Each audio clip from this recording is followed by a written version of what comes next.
Okay.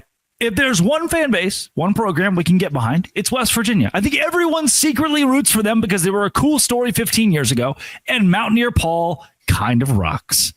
However, according to Paul, Rich Rodriguez has cut 30 players from the football team, has let them know, hey, especially if because the government's involved with the NCAA, there might not be a spot for you due to roster limits, and we'll have to cut to 105. There could be new things going on in college football right now. I'm sorry.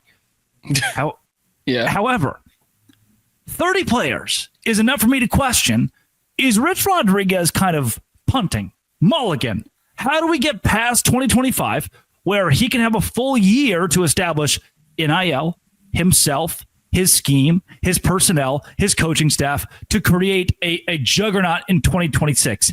After losing 30, does it feel like West Virginia is just punting their next football season?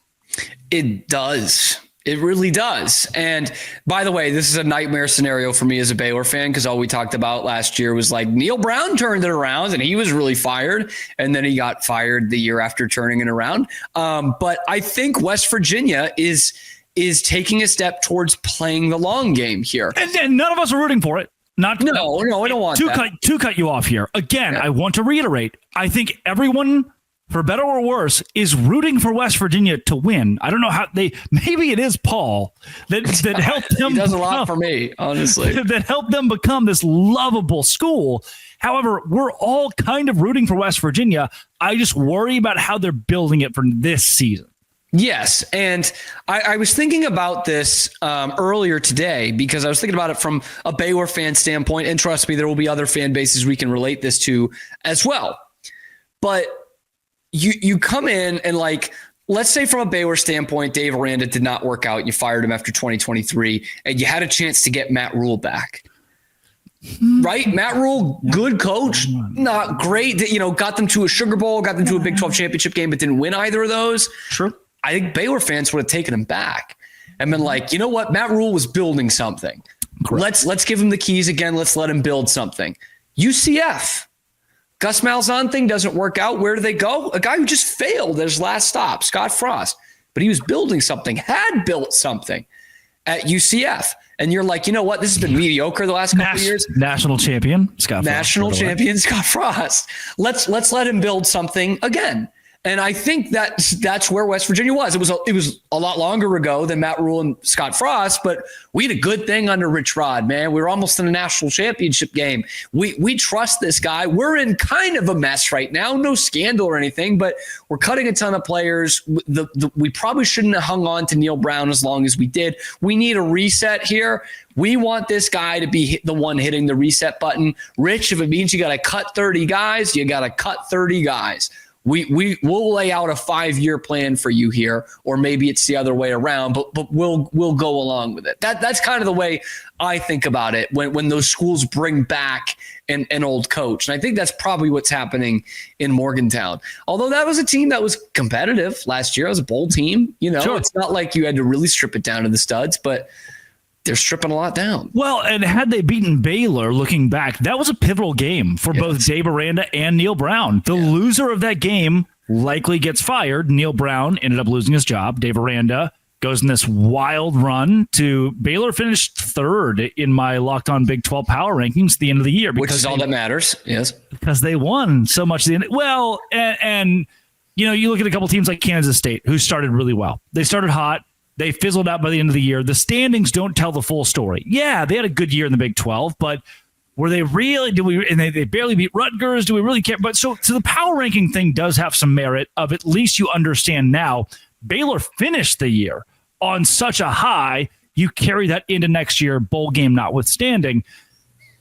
For West Virginia, who went to a bowl game, by the way, and fired Neil Brown. I want to understand, and maybe you can help me. Because I'm racking my brain. I'm trying to figure it out.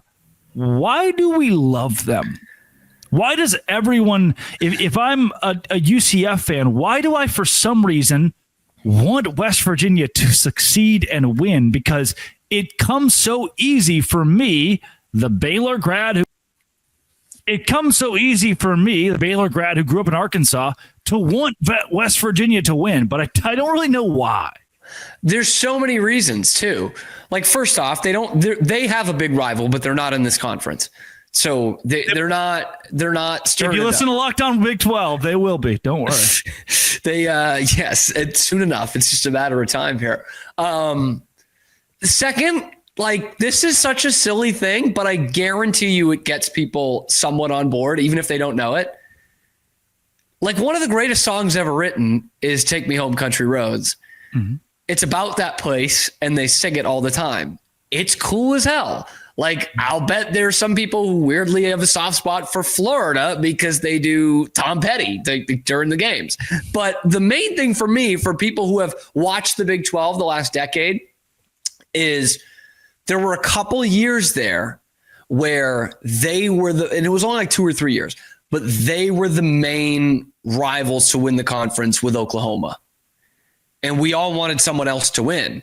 Right. And I'm talking like 15, 16, 17, kind of after Baylor, before kind of the field comes together, especially TCU. 16. Yeah, TCU. And a lot of people like TCU. A lot of people like TCU. Not me, but a lot of people do.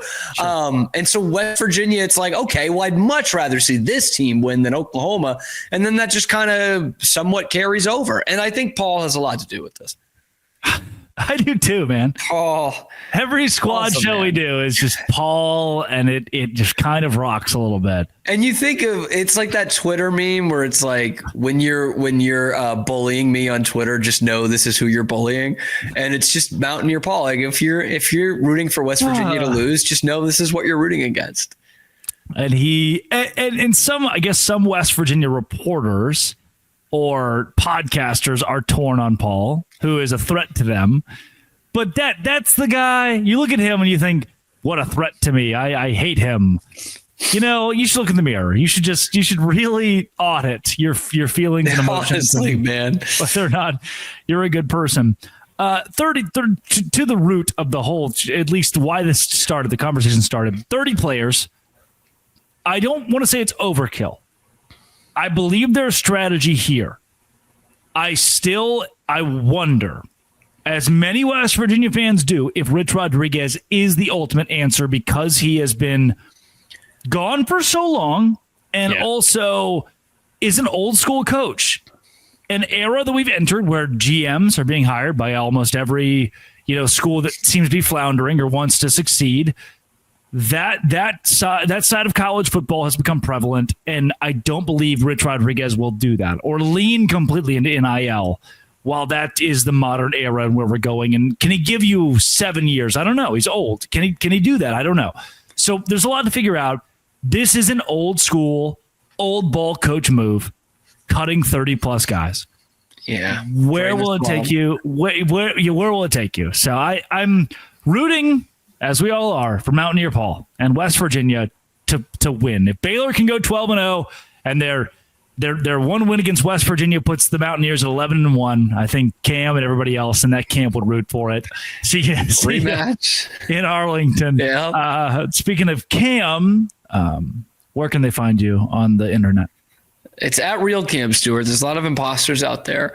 And you can also find my work through a lot of BYU fan forums as well. A lot of BYU message boards. We'll have that going. But yeah, Locked On Baylor every day. We talk a little bit about Sawyer Robertson. We're going to talk a little bit about that Nico situation as well, and kind of relate it to the Big 12 and Baylor and greater college football. So check that out on the Tuesday show as well. Please. This was from the Tuesday early. So yesterday's show, that's what will be on yesterday's show. Yesterday's it's been, it always will be. Locked On. Thanks for making it your first listen every single day. Baylor, Endose Grande.